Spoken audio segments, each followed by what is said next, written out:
مساء الخير، يا رب يكون كل الجميع بخير. النهارده من مؤتمر دكتور فاميلي اتشرفت جدا جدا بدكتور ايمي باربي. اهلا وسهلا بيكي.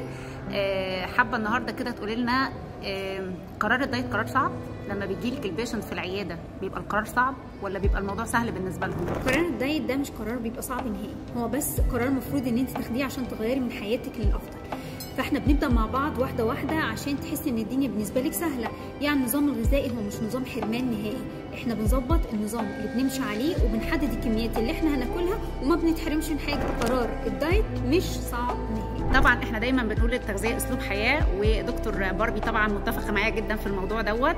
فلو انت عندك مشكله اوريدي فعلا حاول تاخد القرار، لان القرار سهل ونابع من جواك انت، فانت صاحب القرار وانت اللي هتقدر تنفذ اللي احنا هنقوله. فاحنا معاك وجنبك وبنساندك في كل خطوه انت بتعملها عشان توصل لحياه مثاليه صحيه وسليمه.